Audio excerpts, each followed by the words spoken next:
everybody. Thank you all so much for coming out for our event tonight. We're excited about this. We're certain this is going to be a very interesting conversation. And my name is Pamela Berg, and I am the president of the League of Women Voters of Arlington and Alexandria City.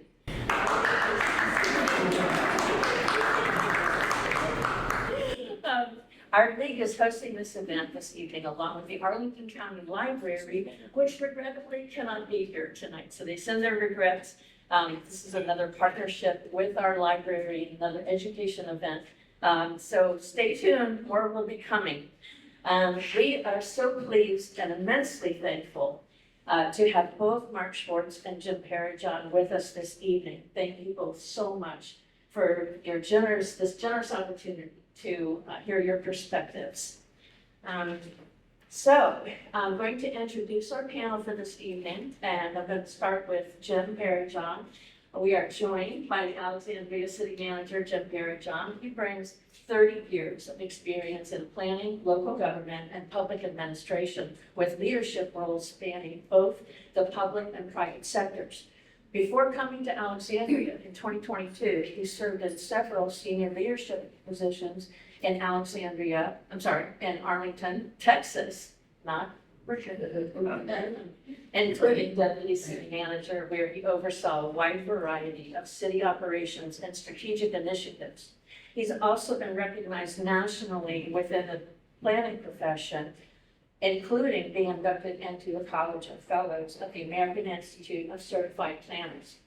What feels especially valuable for tonight's conversation is that Jim brings experience with multiple local governments and has been helping lead Alexandria during a period of significant uncertainty and change for local communities. So welcome, Jim.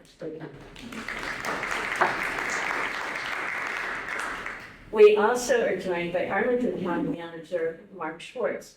Mark has served as Arlington County Manager since 2016 and has worked in a number of leadership roles within county government for many years before that, including as Chief Financial Officer and Deputy County Manager. Before coming to Arlington government, he worked in federal budgeting and public policy roles, including U.S. Office of Management and Budget and the Senate Judiciary Committee. So he brings both local and federal perspectives to this conversation. Mark brings, what's special about this is valuable for tonight's conversation is his experience spans both local leadership and federal policy work. At a moment when local communities are trying to navigate a lot of change and uncertainty, that government experience is incredibly helpful to have in the room. So we really appreciate that. We welcome you, Mark.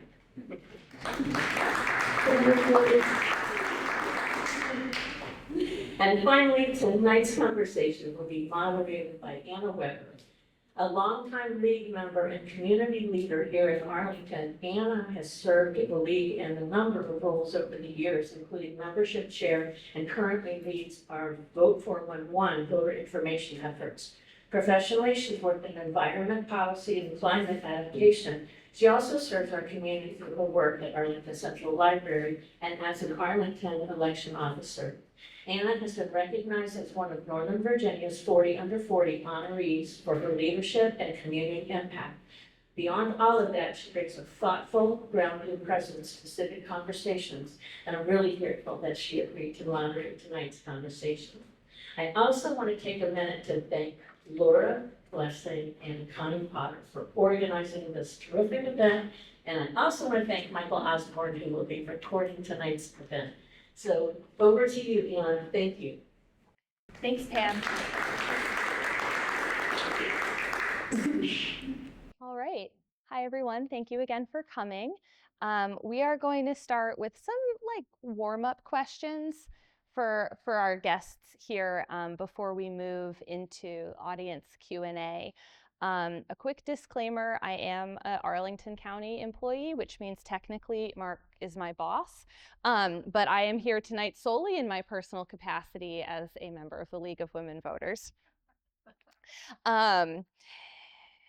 And I do request that our guests here try to limit their responses to questions to like a couple of minutes. I'm not going to come up with the buzzer like in the county boardroom in Arlington like I do for our pre and post legislative sessions. If none of you have ever used one of those like official buzzer timers, it is like a real power trip, and I highly recommend you all get to experience being in control of the timer at some point. We're not going to like officially limit you to any time, but we want to sort of make sure that we keep things moving so that we have enough time for conversation with all of our attendees here. So to start with, we heard your official bios from Pam. But I'd love to hear each of you introduce yourself a little bit in your own words.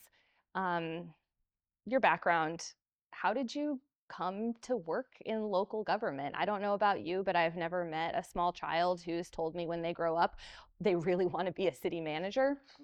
And so like, how does a person come to this kind of work? And basically, how did you get to where you are? Either of you can start.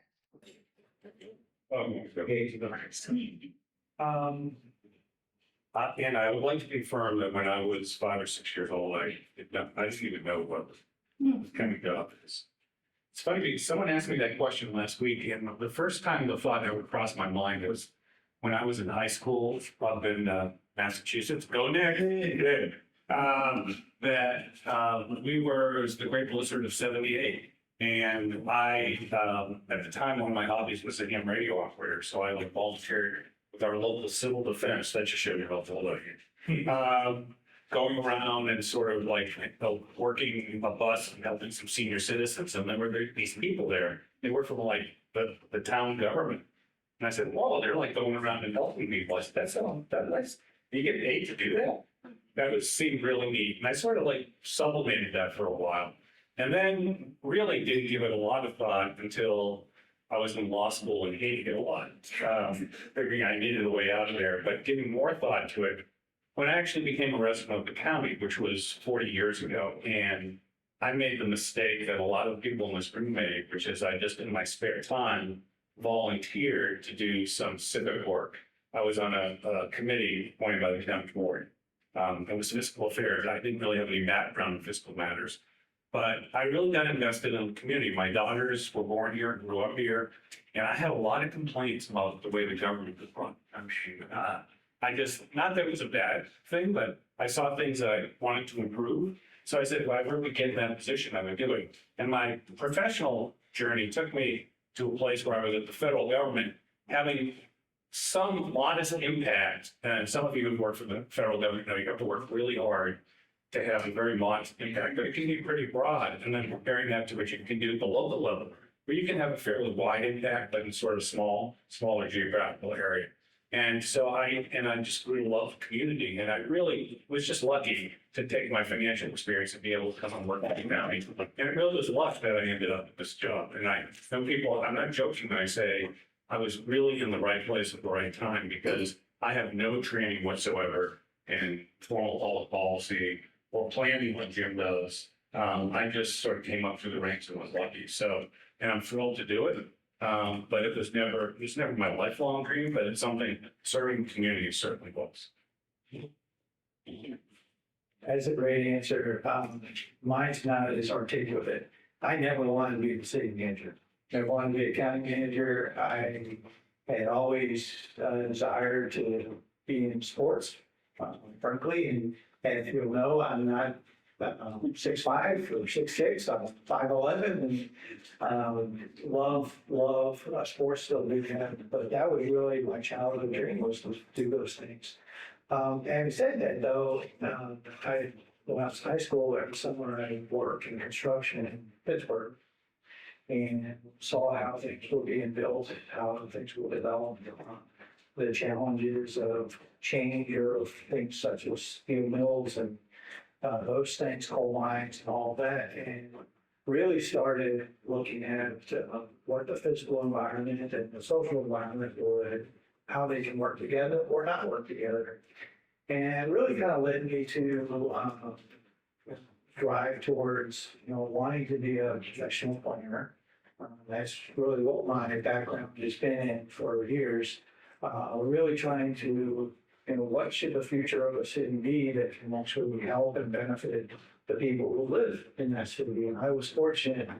I grew up in Poughkeepsie, New York, which is a pretty blue collar upstate, well, kind of upstate New York city, and don't really experience, what it's like to have a city that both functions well and not functions well. So that's really what I was driving towards. Frankly, I've worked in the private sector for quite a while, did a lot of traveling, loved it, got experience across the country and some international work. And then I started, as I've gotten a little bit older, I started to experience what it might be like, how local government really can help people. I'm one of those people that actually believes that. I know there are other people that don't. I believe that very strongly. I had the opportunity several years ago to shift gears from private to the public sector. I'm so glad that I did that. And I think really my ambition these days is really to focus on every day what is one thing that as an organization or a team, if you will, of 2,800 employees can we do to make your life just a little bit better? That's wonderful. That is an ambition and that's a heartfelt goal of mine this stage of my life, and I feel great. And I was fortunate that my wife and I were simply not looking to move anywhere. But we had kind of an interest in being on the East Coast and really found a wonderful community of individuals that really embraces a lot of the principles that certainly some of my family lifestyle. So that's how I became city manager. Great, thank you. So all of us here tonight know that while every state does things differently, the way that local government is organized in Virginia is particularly odd. And we end up with things like counties that have no cities in them and cities that don't live in a county. I'm from Pennsylvania. The cities are in counties there. It blew my mind when I moved here and I was like, what? So in this local government context, especially in a region where new people are moving here all the time from places that do things very differently, how do you describe your role to someone who is not familiar with how we do things here? How do you describe your role to someone who just moved here from, say, Arlington, Texas, and has a totally different frame of reference for local government and how it's organized? A great question, and I totally agree with you. I've been in this area for almost 5 years. Virginia is a very, very, very different place. There are laws that are a couple 100 years old that we're still living with. Alexandria is an independent city. So what I try to describe for the people that aren't really sure what I do for a living or what I do in Alexandria, or what Alexandria is really about, I really start with, a city manager is a lot like a CEO of a company. And our full of government and the multiple forms of government. The council manager form is where everyone. The council is essentially the board of directors. They direct policy, they direct those types of things. And the city manager, as I understand it and how I apply it, I'm the chief communicator. I'm the individual runs the daily operations of the entire city, which is roughly 2,800 employees and probably 500-600 lines of business, if you will. And we're also the responsible party for preparing the budget and being fiscally responsible for all of the decisions made as benefits the race of the finances. And that's sort of how I describe it. But then I have to explain what an independent city is. And in my role, I'm a little bit different than many cities and many places, such as Pennsylvania. On my staff, I have city departments that report directly to me.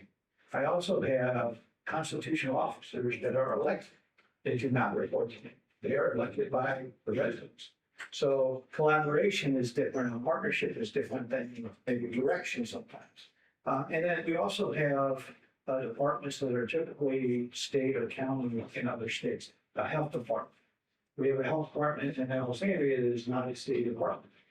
And then the sheriff. Sheriff in many respects is a state entity or a county entity. In the city, we have a city sheriff department, but it's a state constitutional officer. So the ability for a city manager or a county executive to deal with that is, it's not your typical staffing model. You have partnerships, you have collaboration. Your level of communication on one thing is more of collaboration, coaching, as opposed to, we need to do this, and this is what we're going to do. So that's sort of how I'm trying to describe my role. So I don't have much of a different answer from Jim, but I'll offer the following, which is my father-in-law. He's in his 90s and lives in Florida.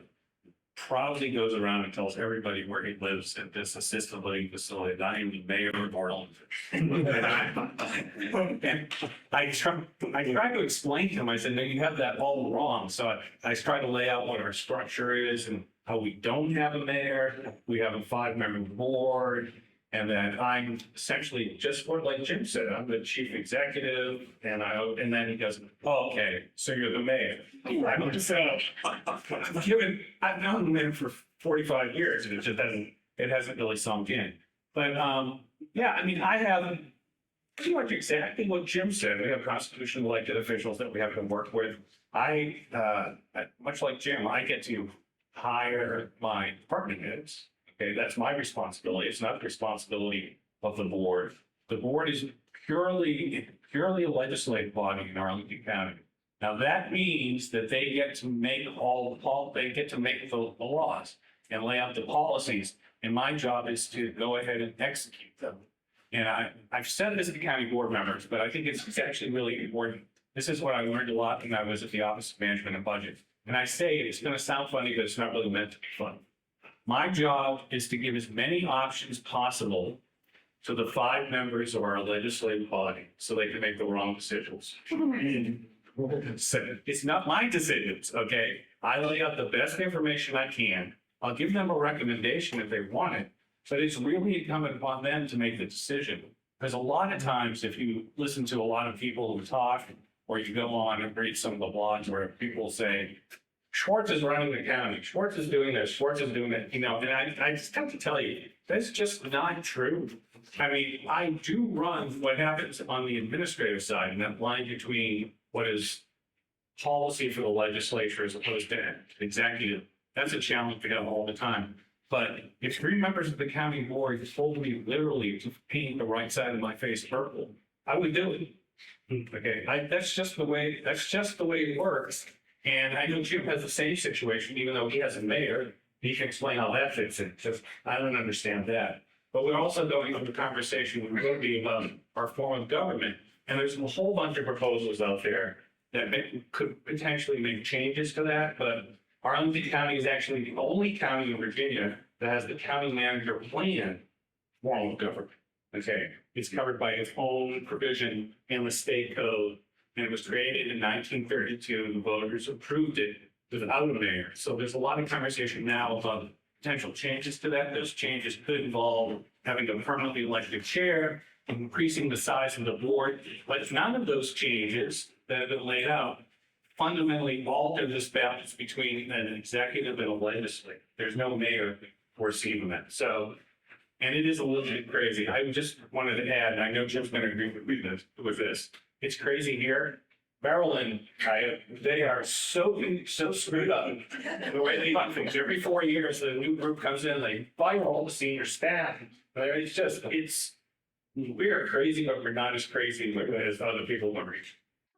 That's a tagline. Northern Virginia, crazy, but not as much as Maryland. You heard it here first, folks.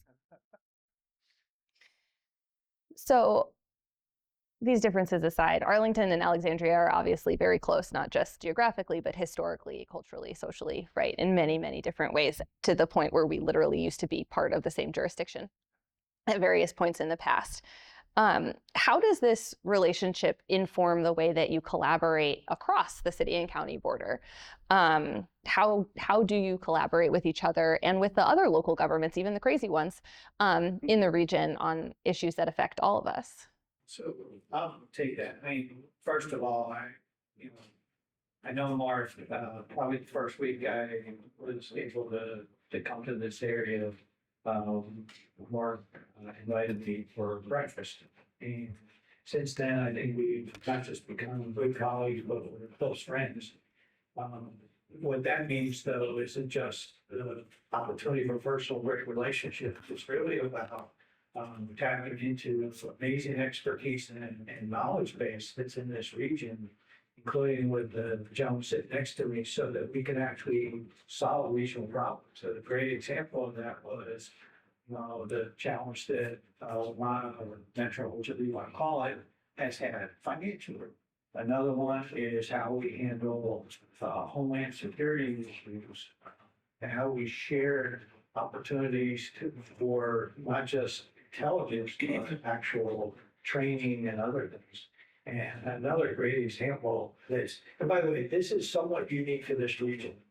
There's lots of entities that say that they work together, but this region really does when it really matters.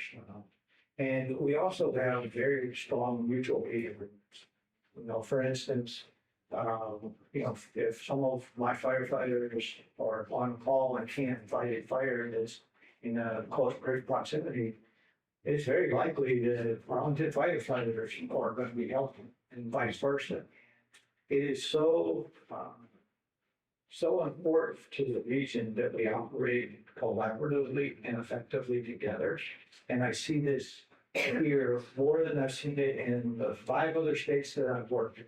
It is dominant here. It's instinctive, and it's not parochial, and it's not a give or take. It's just, that's what you need, we're gonna help you out. And we definitely argue, and we'll definitely battle, but I really think that's great. We also have some really strong regional organizations that help bind us together, and that's something that is very, very special in this region. And then the other aspect is, I think there's a common set of principles that I see regardless of sort of some of the changes that occur and things like that. At least the time that I've been here, and I've been here probably with the least amount for probably everyone in this room. I can point to 2 or 3 things that I think everyone believes in. And that's really important when we try to solve issues. Yeah, and I really want to echo what Jim said. So the fact that when Jim arrived, I reached out to him it was not even a second thought. It was something that I know not I had to do, I wanted to do, because the same thing happened to me. When I got my job, the colleagues at the time reached out to me. And I'll tell you, you all have, I assume all of you have worked in jobs or been in relationships. That stuff is not written down and required. It's part of the culture of this region. And I really think that it's supremely special. It really, in my understanding, and obviously, it used to be Alexandria County, 1920, that changed. I don't know what it was like back then, but a lot of what I have heard is from the day of the Air Florida crash, which was in the 1970s, when there was a mess about what was happening on the 14th Street Bridge, that everybody's instincts switched because it was a mess in the response. And this mutual aid commitment about, you can have, right now, if somebody, God forbid, had a problem here, you're just as likely to have someone from the Alexandria Fire Department responded or Arlington. And that is not even given a thought. It's just the first due unit. And you can go to other regions of the country where that blows their minds. And the other thing, I'll give you another example. A couple of years ago, there was that house that blew up on Arlington Street. So I was at home and I heard this big boom, and I figured out what it was. I got the text message. And I'm going to, as I'm driving, my colleagues, whether it was Jim or Brian from Fairfax or Tim from Loudon, were texting me saying, do you need anything? So we got this whole infrastructure we've set up, which is how it has our public safety folks. But the person-to-person relationship is really, at the end of the day, if you don't know the person at the other end of the line, the worst time to reach out to them is in an emergency. So when there aren't emergencies, we do that. We have a lot of fun too. I think we have a lot of fun, and we have our disagreements. And the other thing is that I just wanted to echo what Jim said. You know, if you look at a map, and I know this is the League of Women Voters, so you look how people vote, okay? The twins in Northern Virginia are Arlington and Alexandria. I mean, so I'm not saying that they're right or wrong, but when they vote 80% one way in a presidential election, and Alexandria votes 78%, there's an alignment, I think, a philosophical alignment, which is great. But it also has its downside too, because I'm not sure sometimes that we are tuned into some of the other challenges and we get punched in the face when we go down to Richmond because we're from those places up north. We'll come back to that. But before we move on to the more serious questions, I'm dying to ask you. So total love fest up here. I love it. The sort of like bromance of Arlington and Alexandria. What, if you had to name one thing that you think the other jurisdiction does better than you that you're like secretly jealous of, what is it? Oh, boy. Why did you go first? Okay, I have something. This is gonna, you're gonna say, oh yeah, but I've done some questions, but Alexandria has done a great job connecting to the Potomac, the waterfront, okay? We suck it, okay? And there's a lot of reasons why we do. The National Park Service is between us and the Potomac, but also we built not just the George Washington Parkway, but we turned our back to the river long ago. And I can't tell people when they want to come to this region, come out and hang out in Arlington. You can have a great experience along the water. And believe it or not, I tell them to go to Old Town. And so whether, you know, I'll just stay for the record, Jim had nothing to do with that. Thank you so much. You're going to give me a little credit. Wanted to address this love fest issue. But I think that, and I mean, more on a day-to-day basis, I think that Alexandria does a lot of things really well. And I know Jim's going to get aggravated. That's why we're constantly trying to steal each other's staff. Because they do such a good job on things. So there you go. Yeah, I think it's a great question. I think two things come to mind, well, maybe three. Just one. Arlington's a major player nationally. No doubt. I remember we had to compete against these guys when I was in the other Arlington, and they are very formidable. Secondly, I think the commercial base, and it can fluctuate, is much stronger in Arlington. And then third, which I think is really important, appreciate Tony still on my staff, but I think Mark and under Mark's leadership, they create a really wonderful culture for the employee base. And, as we go through this transition, and I've a manager that's been I think a great city with great employees for about 5 years. Well, we are striving to do some of the things that he's got, a little bit more thing that we put in place that helps which means some of his best employees. That was it. It's not really always a love fest. I will tell you, we clearly disagree with quite a few things, but we're trying to be on this. What's one thing you both disagree on? Food. Mark is a healthier eater than I am. And I meant like local government. what do we disagree on a little bit? Now, I'm just going to say this. I'm really hard pressed to think of anything on a major issue where we have a difference. I mean, I'm a little bit jealous of some of the stuff that Jim has, but jealous in a way that I'll never be realized. In the city of Alexandria, when you want to sell bonds, you have to get the voters to approve them. No, we did. And they do. Okay. Yeah, and Nick is over there. He's already, not that I'm when I say I'm jealous, it doesn't mean that I want to end up with that power, but cities do have some authorities in the Commonwealth that counties do not have. I think the way it works is fine. We've had referenda here going back to the 1970s that voters have approved, and I think the process works really well. But there's some other authorities that the city has because you have a charter and other kinds of things that make it a little bit easier when it comes to governance. And I will say that, one of our biggest projects here in Arlington is community process. We do it, we package it up, we, send it around. I think Alexandria has a lot of it, but there are some subtle differences to it based on sort of what the underlying authorities are. All right. So let's go back to you both getting punched in the face in Richmond.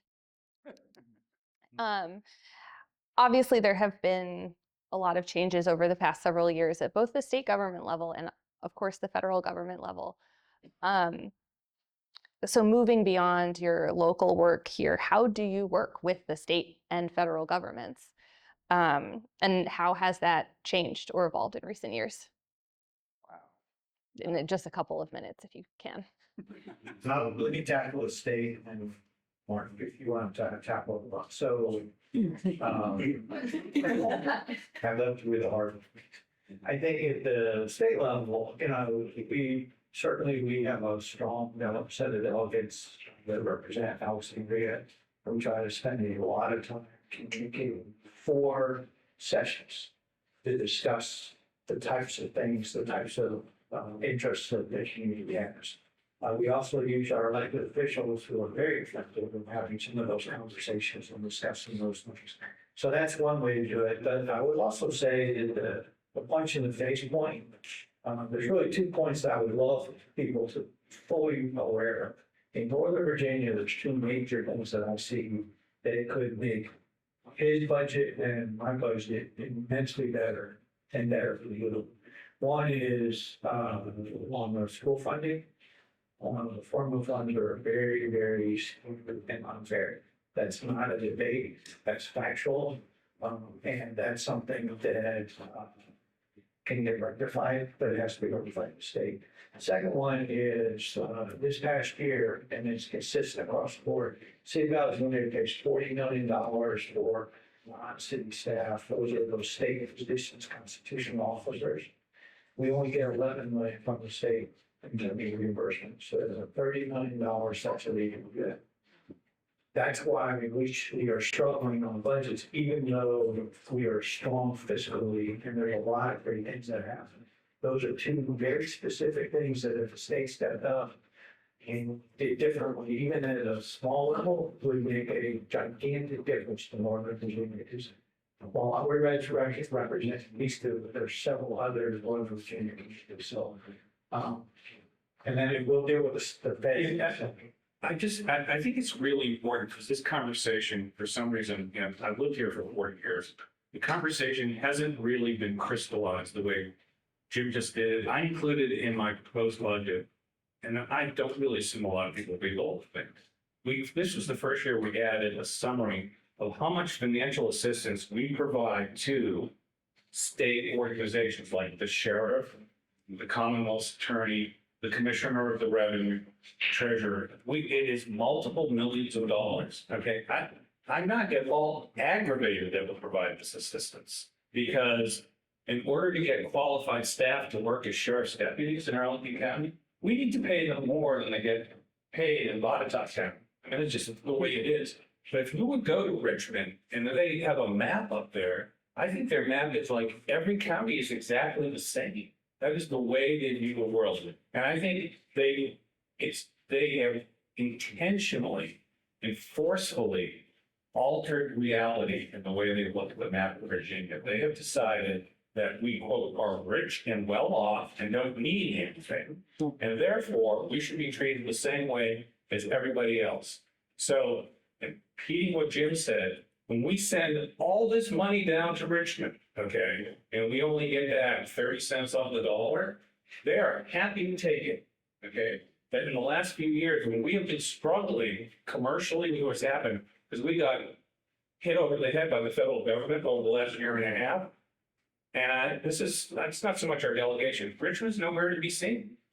And I just don't think that at the end of the day, no matter how much we argue, if I'm meeting my colleague from Buchanan County and I say, for you to do well, you want us to do well, and you have to help us, that whole concept is like, what are you talking about? You guys are rich. And it's just, The whole conversation has been twisted around. There's about 250 or 300 years of history to overcome there, but I'm telling you, the Commonwealth suffers when we suffer. And they do not help us when we need things where we need help. And I don't say that from a point of anger. I say it's in their self-interest to have a different view, and they don't. And I think that that is unfortunate. And it takes a lot of educating. And I know the League of Women Voters is great at educating, but I think you all need to like rent a bus and drive down to Richmond and hit them all over the head and say how important we are. So I'm willing to pitch in some money for that bus, but. On the federal side, it would take that piece. I would describe what's happening at the federal level, the amount of uncertainty makes it incredibly difficult for us to operate in local government. The inability for us to project standard revenue streams, for instance, the ability for us to project what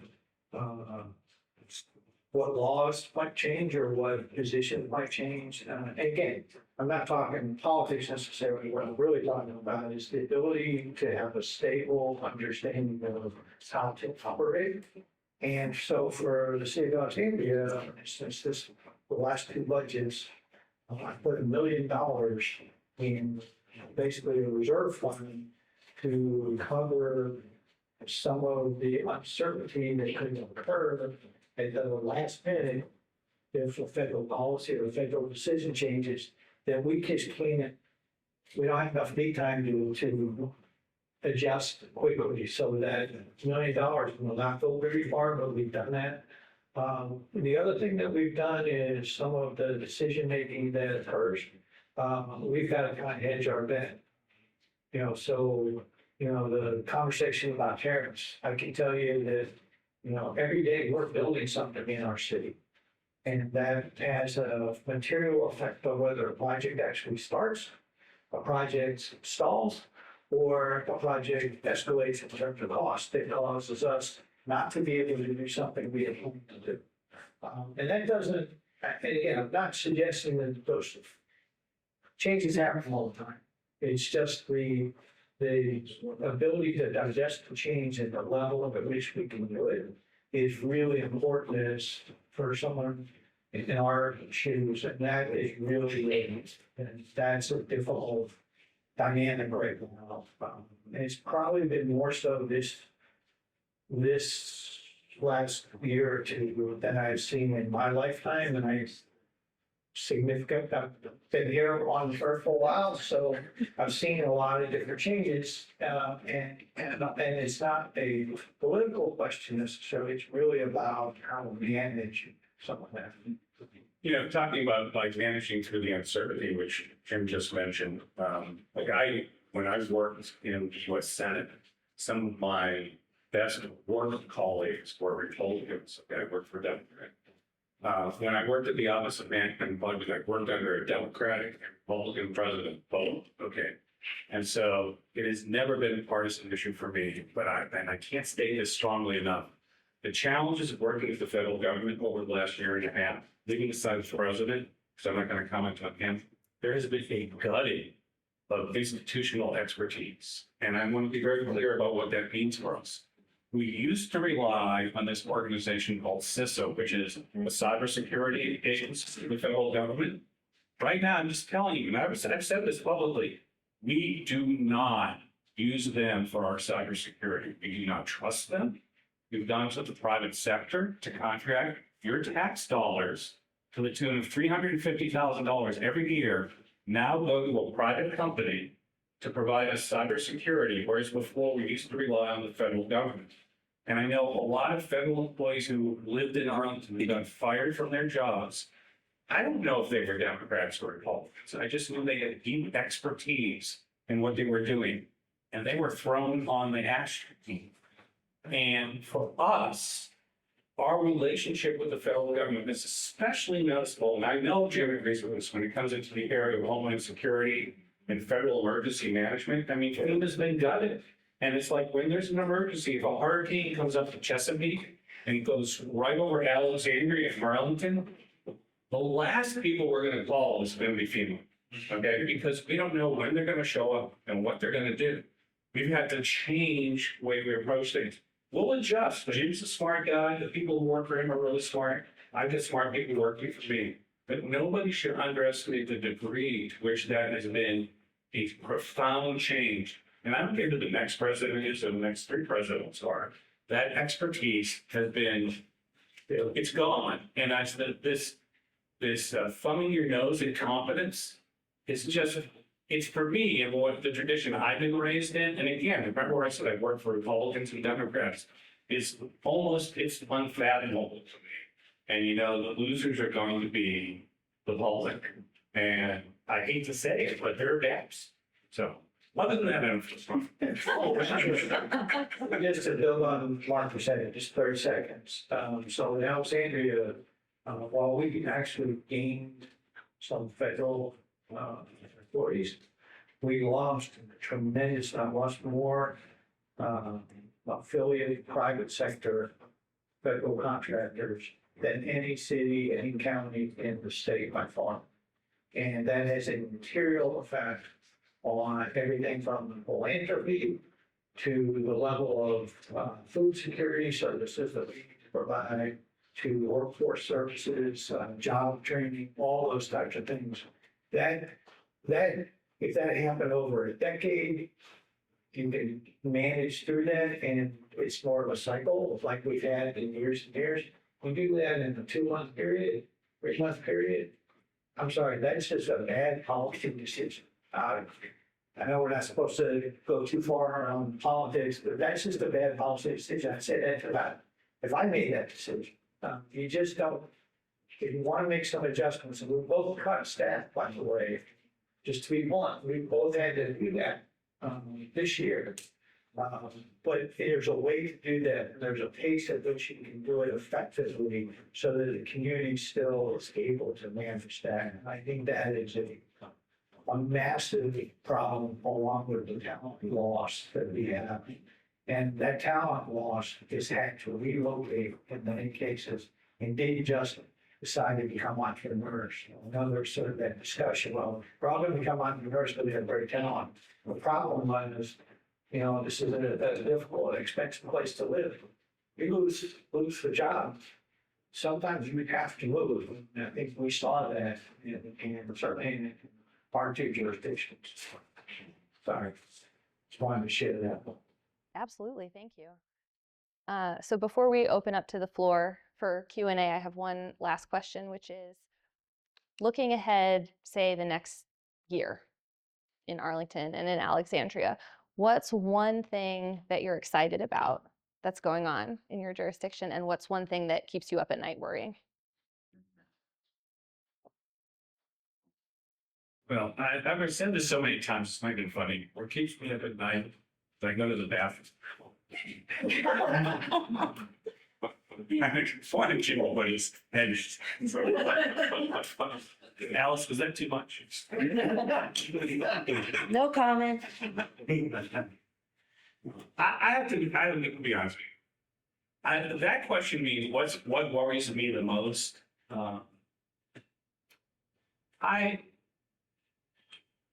I think Arlington, and I can say the same thing about Alexandria, we're great communities. We're incredibly resilient. I think that even though we've gone through some tough economic times, I have a great amount of optimism about what's going to happen. And so the one thing that I guess makes me the most nervous is that example, that hurricane coming up in Chesapeake. And it's just like we normally would rely on some of our partners in other places. We're working through how to do that, substitute for that. We're trying to build state compacts with Maryland and in the Mid-Atlantic region. We're just not quite there yet, so I get a little bit anxious about that. One thing that excites me is that I'm just going to say this, and I have no idea where we're going to end up. Jim and I were talking about this before we came in. And it doesn't mean that I think it's a great idea or it's going to work well. We're in a world that is constantly changing, and there's some really exciting things happening. I think that if we get to a point where things like, it causes me to shake with horror, but I think it's probably a great idea. Driverless cars, for example, I was on a call with them today. And that I think they're absolutely right. If you can do technology the right way, you can actually improve results. There's a lot of death and injury that happens with automobiles and people. If you could come up with a technology that you can trust and rely on, and where the robot overlords don't overtake us and eat our brains. I'm very excited about that. I'm also very concerned about it. I think it can be robot overlords. It used to be Amazon overlords, but we've gotten over that. And our robot overlords taking over. I'm really excited about that. There's an enormous amount of potential. And you can, say whatever you want about artificial intelligence. There's some exciting things happening. But I guess the scary part of that is, like Jim just said, it happens in 2 months or 3 months. And you don't get the opportunity to manage that change. People correctly will freak out. But I am excited about that possibility. I'll have to say the issues that are facing me right now as a county manager over the next few years will be very different than any other county manager or city manager's face just because of that. I think that's exciting. Yeah, I think I'll start with what I'm excited about. I think it was my community, and I think I can't speak for Arlington, but I think there's a lot of commonality. I love the idea of the twins. This is a community that will fight for its principles. And to me, man, that's when I believe in this country, I believe in all those things, and I believe that that's exciting.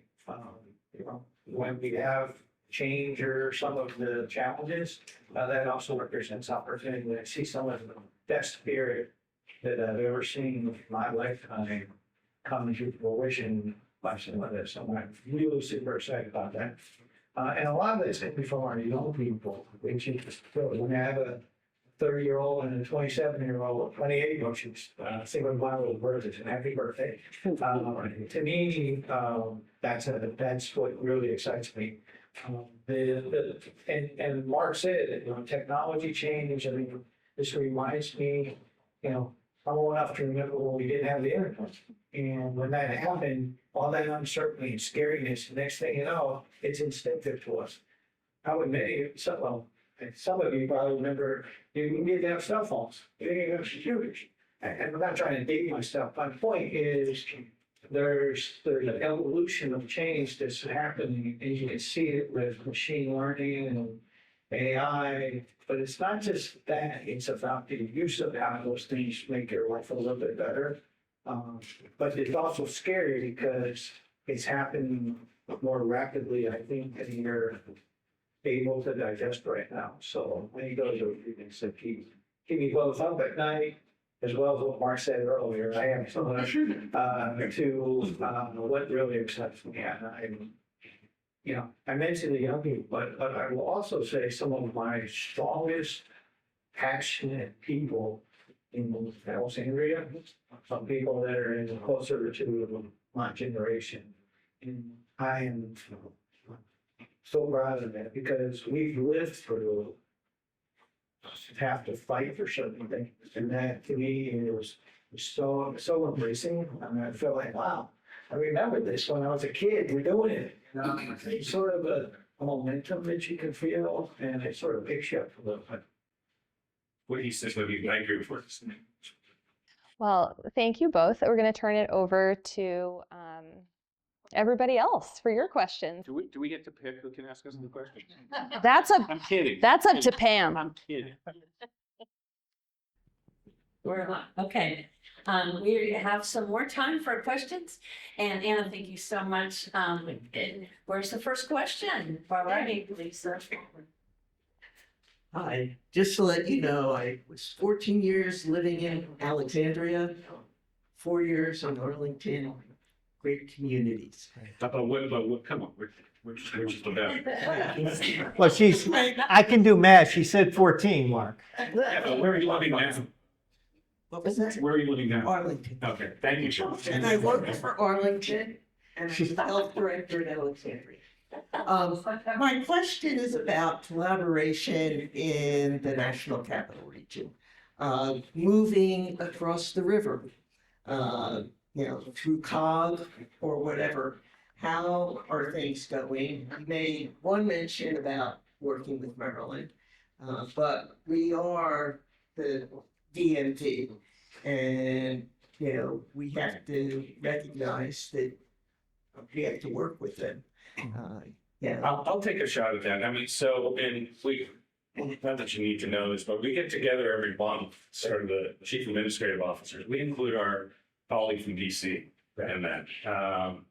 Because that's very intentional on our part, because they are so core to what happens in the region. And it's almost like if we aren't familiar with what's going on there, it's shame on us. Because, I mean, they're the nation's capital, I get that, but they are the center of what goes on in this area. So everything that they do, we try to include them. I will say that I don't, and Jim can disagree with me, the staff to staff collaboration between my staff and the staff in DC is much less consistent than what we have among the Virginia jurisdictions. And I'm not, I've been here a long time. I'm not sure I've cracked that nut a little bit to figure out why that is, but we are really intertwined with each other. But in our regional organizations, COG right now, I'm chairing the Chief Administrative Officers Group for COG. And, as much as sometimes I find it a little bit irritating, we give airtime to Greenbelt and what are some of those other cities? College Bar. College and Mark, Tacoma Mark, we go through this whole thing, but we do spend a lot of time talking with them. And we learn lessons from them because there's small jurisdictions or larger jurisdictions. And we do, look, I know the chief administrative officer in Prince George's County. She's been there for 8 months. And I know the one from Montgomery County. They change a lot, but we have close relationships as we can do with them. I just think that it's not as tight as it is, but DC is the linchpin on that. And I will also say this, when Mayor Bowser leaves, Kevin is our colleague, he's out of the job. Yeah. So there's going to be somebody we're going to have to break in. I don't know that he answered really well, and that collaboration really is a tri-state. I'm calling tri-state, a combined multi-jurisdictional area, that thing. I agree. The stronger DC is, the stronger everyone is for that. We feel that way, even though we're competing on certain things. You're not talking about where the visitors or caps are flushed, are you? I was just trying to, you walked into that. Yeah, that was a problem. Next question, please. Can you fill us in on the status of the whole arrangement with Amazon and what they're doing and how they're living up to the things they said they're going to do, and how the state and the city and county are, providing the things that we committed to? All right, I'm going to start and then pick up because, Amazon has made big investments in the region, not just in Arlington and Alexandria, but our nearby neighbors. But as far as living up to the arrangements, at this point, I think we're 7 years into this adventure with them. And Jim and I, just like a month and a half ago, we got to meet with the senior leadership at Amazon. We had the opportunity to do that. And where are they? They've hit every benchmark they promised to hit, except right now, I think it's fair to say they're not going to be growing as a company as much as some of the benchmarks they laid out over the next few years. But I will say this, and I said as much to the big guy at Amazon, they're pulling people out of Seattle. Big time. And I said, be sure to bring them to Arlington and Alexandria. Because the tech industry has gone through a big change, okay? And they still employ a lot of people. And I'm going to say this, as much as I have a lot of friends who live in Seattle, Seattle has become a little bit hostile in some of their policies to Amazon. Amazon notices that. So there's that. The state is following through on all of its financial obligations for Amazon. The county, we have followed through on all our obligations. We've only had to write them one relatively small check having to do with transient occupancy tax. And we're also working on this Crystal City to Airport Bridge. That's actually going to happen. The design is underway. It'll be under construction hopefully in the next year and a half. And then there's a whole bunch of stuff going on with Virginia Tech and other stuff with Amazon that Jim did not. Yeah, and just highlight one specific thing, so Amazon's basically their housing fund has really benefited city of Alexandria on several projects and we continue to see that as a true commitment. And we're not talking a couple $100,000, we're talking millions of dollars that actually makes a project get to. Yeah, they, you know, for Amazon put $150 million into the Park Route project. Yeah. They put another almost $100 million into Arlington. They put a lot of money into Alexandria. And, you know, when people are looking for housing, they actually, Allison can tell, you know, there's a Obama perspective on this is that when people are looking for housing, they don't know where Alexandria and Arlington are. They're looking for housing. So I don't begrudge the fact that Amazon continues to pour an unseemly amount of money into Alexandria rather than giving it to Arlington. That's where we'll disagree.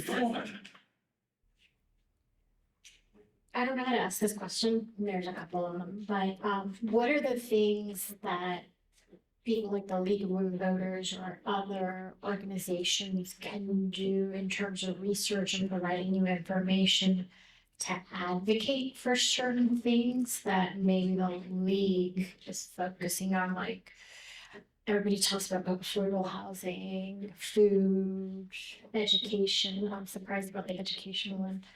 You had a slightly different twist than what I had heard. Things of education, public school education. What are the things that leaguers can do to help provide you sound information? The reason why I'm asking is, and this is my second question, is can we come advocate with you instead of our elected officials? Because you provide them the insights and the rationale to potentially vote a certain way. So how do we help you? I'm glad you asked that question because I haven't even talked to Jim about this, but I have some really passionate views about this subject. And look, I grew up in a Democratic household. I'm a Democrat, but it is stunning to me the lack of, I'll call it, neutral competence infrastructure that there is in Northern Virginia. And I can compare that to what happens in the District of Columbia at the Federal City Council. I don't know if you're familiar with that. That's not a partisan organization.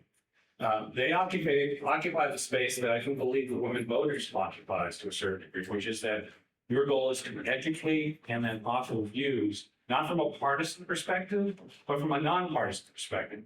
Now, our Civic Federation occupies an adjacent space where they're representing the interests of the neighborhood. But what the League of Women Voters does traditionally is they talk about educating and sort of, having conversations that don't take a partisan bent.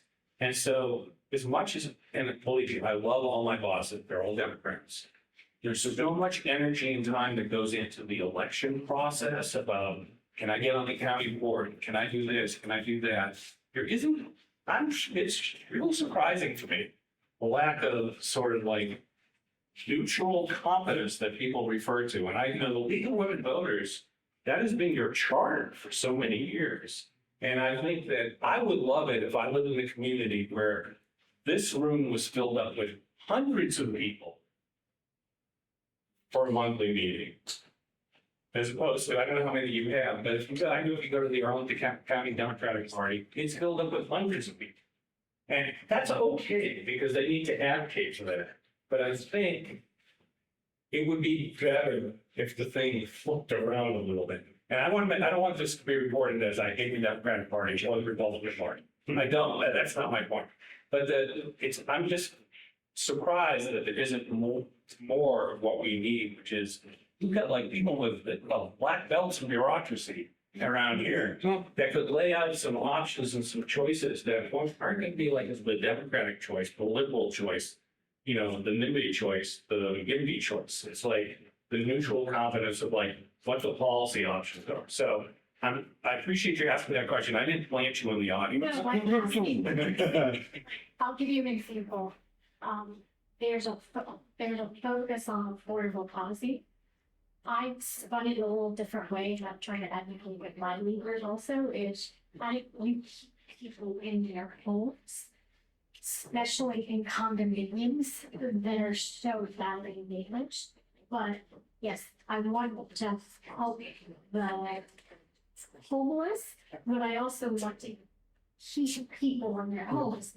How do I, Yeah. where do I go? Because I go to different offices, but you guys are the first ones, like, this is the best meeting I've gone to. Well, I'm gonna Because- offer on that, which is that, it's not in Alexandria, but Alexandria had their version of missing middle. So it's a question about changing zoning, I'll let Jim talk about that. But there was a town hall the county board had on Monday.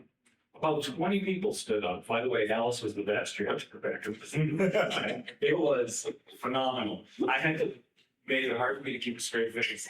It was very good. But a lot of people are getting up and arguing about the missing middle decision the board voted on almost more than 3 years ago. Right, 3 years ago. And frankly, my attitude is I'm sick of hearing people talk about it. Sick of it. Okay, because what's done is done, and maybe it didn't build things that were this or that. What are the other solutions, for heaven's sake? I mean, we're all sitting around, and it's like we're fiddling while Rome is burning. So, what were you? Yeah, I agree with Mark in terms of sort of the framing of what League of Women Voters can really help with. By the way, to me, I go with credible sources. You guys are credible. Bottom line, that matters more today than ever before. So I'm a resource. I mean, part of Mark and my job, even though we're responsible at times, is to help. And if we can put you with someone to explain stabilization policy around housing, absolutely, we're gonna do it. If we can tell you about, hey, he found a nuance in the HUD rules that allow us to get priority, we can tell you about that. You know, I would also tell you. Somebody had to buy me dinner. But the other aspect that is maybe broader and bigger, and you do this, but please keep moving it. We gotta get, I really wanted to understand the right to vote, and how to be properly educated in that. And look at the community that I represent. We're 160 countries are represented in my city. Many of them, I mean, you used to vote, you used to doing ballots, you used to doing all that. I've got plenty of people that have never experienced that opportunity exactly the way it is. So it's not just educating in the logistics, it's educating in how to learn whether that is someone that you want to support or not support, but vote. And when I see 12%, 13%, 14%, 8%, I'm sorry, there's a lot of people that fought for that right. And around the world, that's a big deal. And League of Women Voters, that credibility is so important to people like Mark and I. You know, we have lots of people talking to us every single day. And the credibility of your team, that's where we can help provide help and knowledge base. And then you can take that and run with it in a way that is, as Mark said, neutral and educational, which is incredible. That is a void. And then, by the way, it's a void here. It's been a void in pretty much every city and every state I worked. I would add one thing, it's interesting, and I know you haven't hand the microphone, but it's interesting. Every day, Jim hears from, and I hear from organizations that do their homework, have a lot of work. At the end of the day, at the end of their sentence, and it's not a bad thing, and they say, and by the way, we would like X number of thousands of dollars. That's okay. Yeah. That's okay. But the League of Women Voters says, we'd like you to help educate people and get that out there. And just, I mean, finance never asked for dollars. Okay, can you hear me okay? It's kind of ironic because I do focus on housing a lot in Arlington, as some of you may know me. And I didn't even know it was going to be Q&A tonight, so I did not come prepared with a housing question. But since you started talking about housing, how can I not? So I have a two-part question. The first one is that you had mentioned about the EHO lawsuits.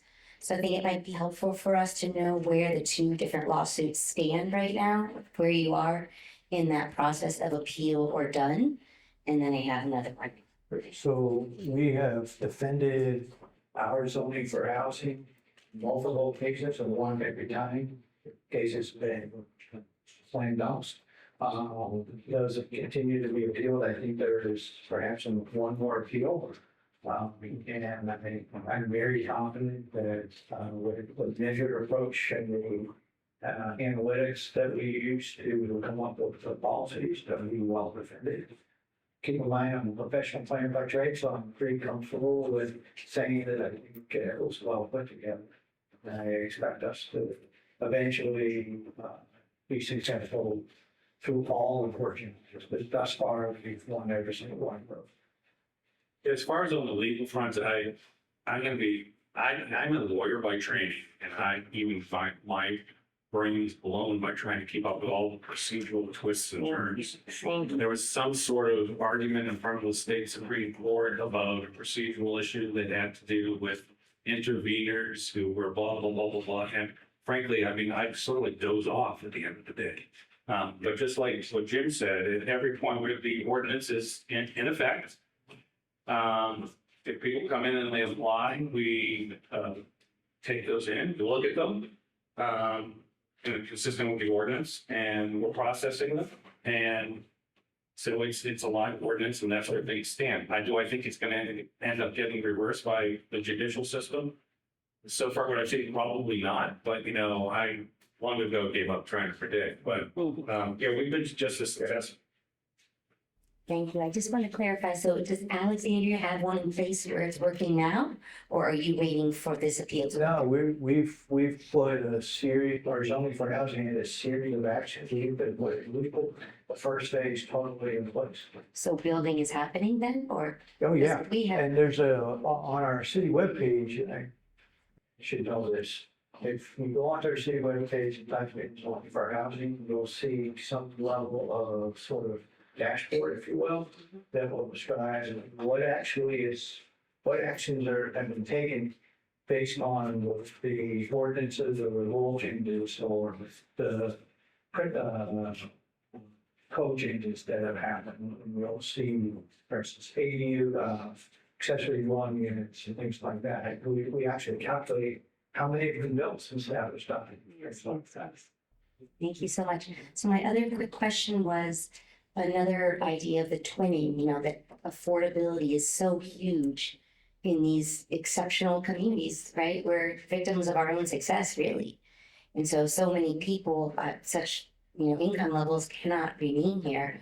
And it's an, imbalance. So of course it's our goal, I know it is in Alexandria too, to try to create and preserve as much as we can for folks going forward. And I hear that in Alexandria, there's a backlog, so to speak, right? So many projects are ready to go and there's no money.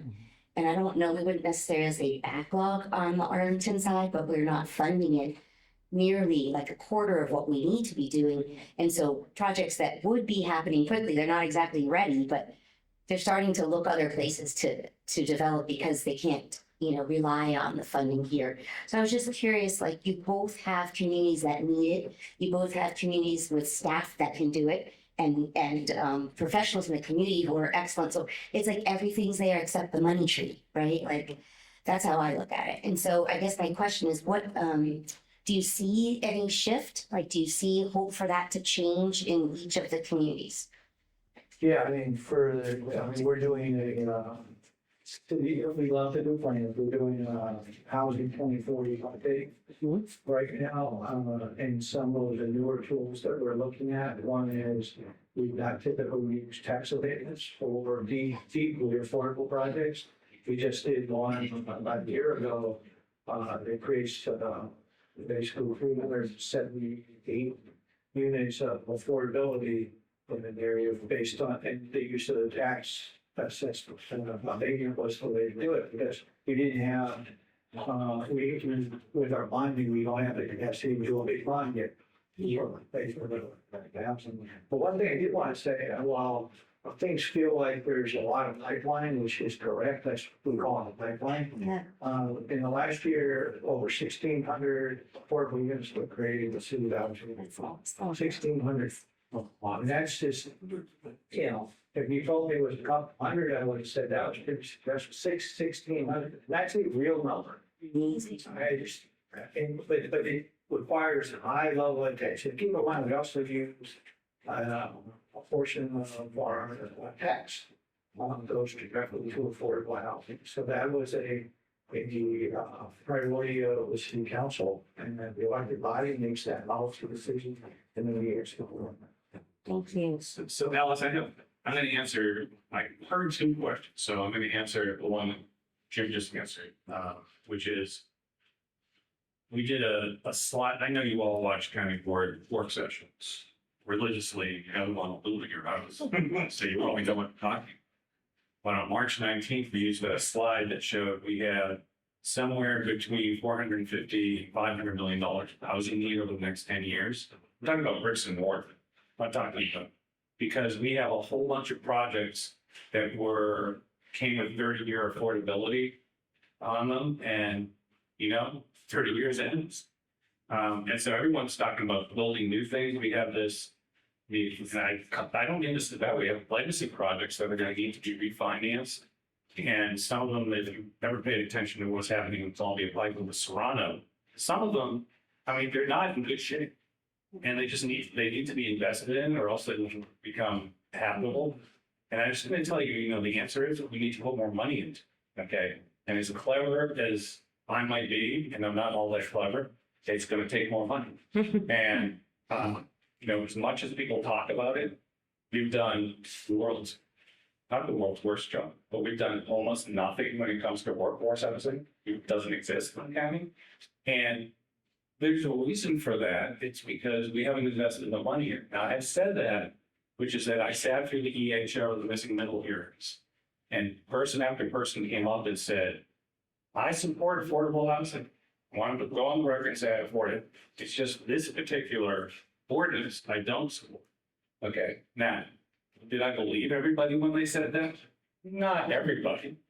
But I said to the board members at the time, I said, if you just get all those people who said they support affordable housing and sign them up for increasing taxes to pay for it, just think what could happen. And, they laughed at me, but I was actually being serious about it. At the end of the day, it takes more money.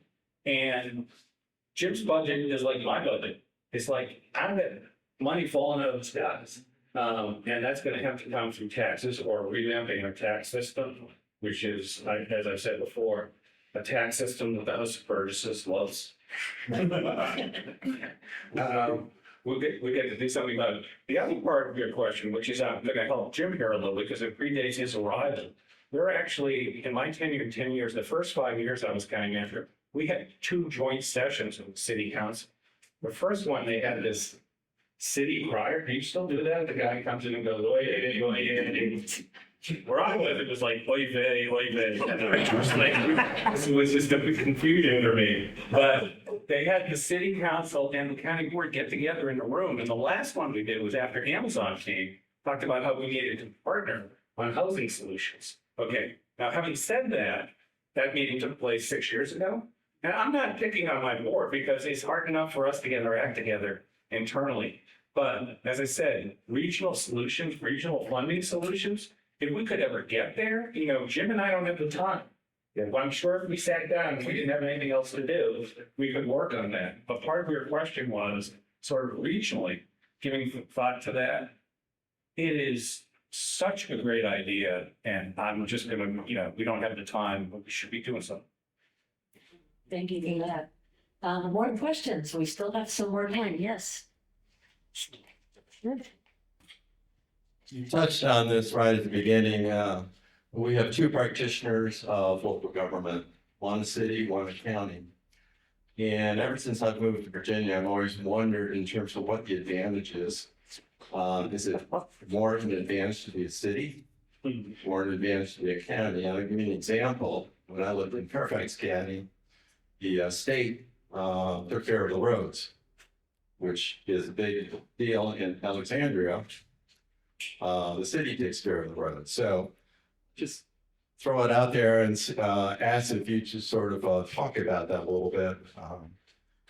Yeah, I mean, I think what you just said, that example really came to fruition during the natural disaster of the ice meets snowstorm.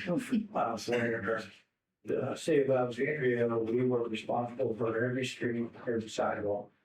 And as a community that was 160,000 people, that's difficult. So that was a challenge, and because we are a city that operated that way, we didn't have the state assisting us on some of the roadways. I will say, I think the Mark raised this earlier, cities in some respects have a little bit more flexibility through their charters.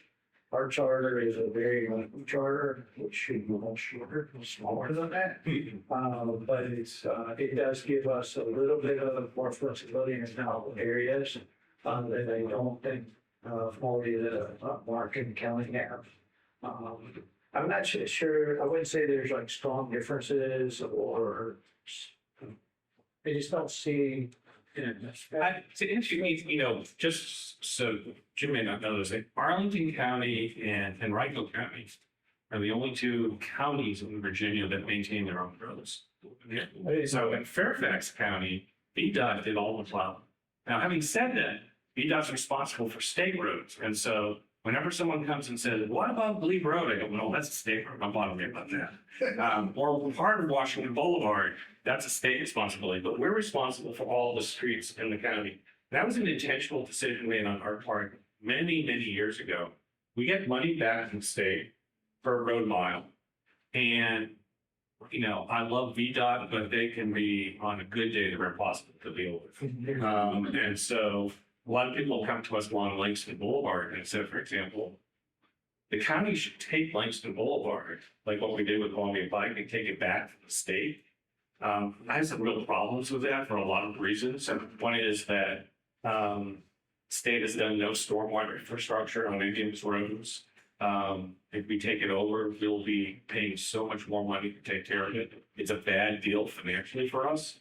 But I get the point, which is that anytime we want to do, for example, put up a stop sign at the intersection of, let's see, Spout Run and Langston Boulevard, we got to go through 85 levels to get approval to put the stop sign up. Stupid. But it's part of the price we pay for, having that split responsibility. So I don't think it's as much. And this city charter stuff, I never have really looked at Alexandria's city charter. So I really look at quilt pen and 60, because that's are like or something. 61 days. Whatever. Can I ask a follow-up, which is the taxing authority? Is it similar? In most cases, I can't speak exactly to it, but I'll just say that, we have pretty much the same taxing authority. That doesn't mean the legislature just passed some that set the same, this is going to amuse you, but an amusement tax that we had, and I don't think cities had. We could charge people for coming into theaters or places of performances. I don't think cities had that. You just got that. And it's like, yeah, there are differences, there are quirky differences in the code. Yeah. And I don't know, I actually don't know all of them. At the end of the day, if we spend all the time chasing it down, at the end of the day, we're always focused on, we go to the places where it's easier for us to administer a tax system. And frankly, that's our real estate tax, our property tax, which has got, I could sit here for 100 hours to tell you why I hate that tax. And the fact that we don't have an income tax, except, we used to have the opportunity to do a referendum that was taken away about 15 years ago. We just don't have the tools we need to try to figure out how to make sure that people, who can afford it more can pay more, but, that's not going to happen. Unless you know something. I do not know. Okay, we probably have time for one more quick question and quick answer. Has anybody gone that does not go over the Mark, there? Hi, my name's Gretchen. I'm from Alexandria. And I had an opportunity to hear from our vice mayor the other day about sort of the confluence of passion and a lack of information. One of the things that she was asked at this forum was to talk a little bit about the council's decisions on funding for schools. And she said a very interesting thing, which was that the city government had received a whole lot of worries and concerns about the sheriff's office collaborating with ICE, and about 1/10 of that amount on the underfunding of city schools.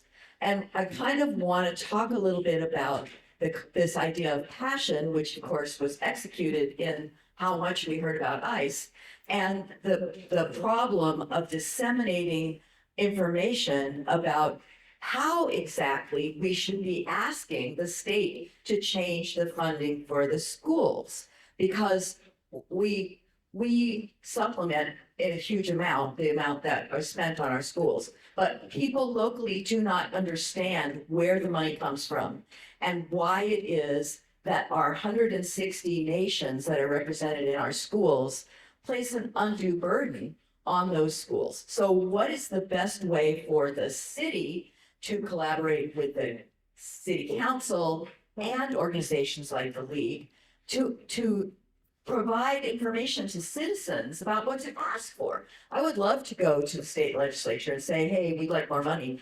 I don't have enough information to even know where to start and what to ask for. And I understand that in part has something to do with a formula having to do with per seat versus per student. But tell me more. Where do I go to find that information? Yeah. No, that's a great question. You know, and again, I think it's down to how you communicate. A good example is, how do we explain what's in our budgets? It's a gigantic, complex budget. We have found, whether it's a good or bad tool, it seems to be an effective tool, is we do video. Just pure, very simple, very direct. This is where your money is going. This is what we're paying for, those types of things.